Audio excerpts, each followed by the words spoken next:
कांग्रेस की नई सियासत, बचेगी विरासत। राहुल गांधी ने रायबरेली से अपना नामांकन दाखिल कर दिया है। यानी उत्तर प्रदेश में 2019 में जिस इकलौती सीट पर कांग्रेस ने विजय प्राप्त की थी, उस सीट पर गांधी परिवार के सदस्य ही चुनाव लड़ेंगे। अलबत्ता चुनाव जीतने के बाद वो बने रहेंगे या नहीं, ये तो नहीं कहा जा सकता, लेकिन इतना तय है कि कांग्रेस रायबरेली के चुनाव को विरासत की जंग के रूप में जरूर ले रही है। इसलिए अमेठी की परवाह किए बिना रायबरेली से राहुल गांधी को चुनाव मैदान में उतार दिया गया। इस स्थिति में राहुल गांधी पर बीजेपी का निशाना साधना भी लाजमी है। अमेठी से भागने का आरोप लगाना भी स्वाभाविक है, लेकिन कांग्रेस के लिए इन आरोपों का कोई औचित्य नहीं है, क्योंकि यह सीट कांग्रेस के लिए विरासत को संभालने का प्रश्न है। ऐसा क्यों कहा जा रहा है, इसे सीट के इतिहास से समझिए।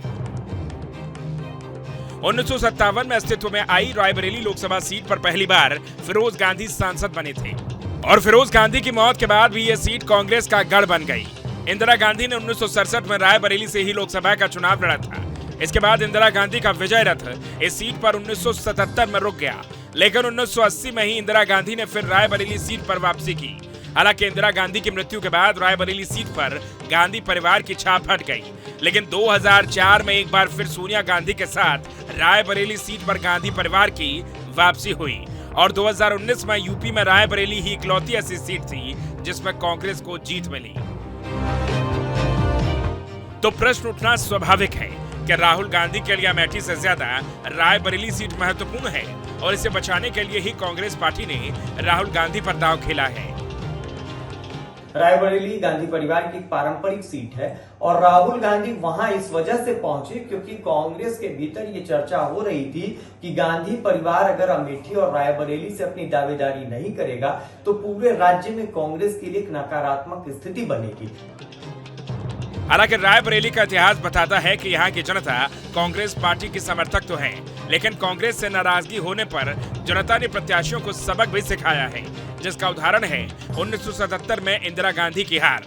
हालांकि हार के बावजूद इंदिरा गांधी ने सीट नहीं बदली और रायबरेली ने उन्हें एक बार फिर संसद में पहुंचा दिया, लेकिन अमेठी से एक हार के बाद ही राहुल गांधी का रायबरेली की तरफ कूच करना उनके अविश्वास को भी दिखा रहा है। इसलिए वो विपक्षी दलों के निशाने पर आ गए हैं।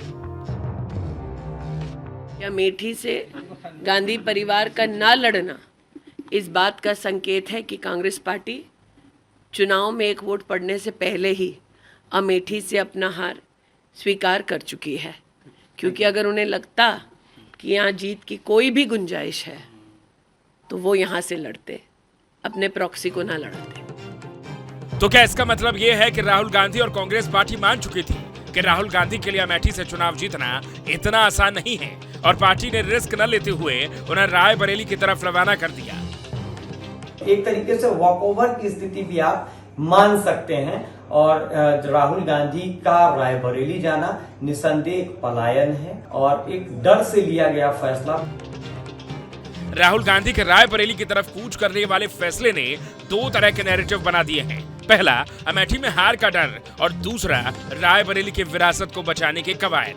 लेकिन रायबरेली और वायनाड में अगर राहुल गांधी जीतते हैं तो क्या वायनाड छोड़ेंगे या फिर रायबरेली को अपनी बहन प्रियंका को सौंप देंगे? अब इन सभी प्रश्नों का उत्तर 4 जून के बाद मिलेगा।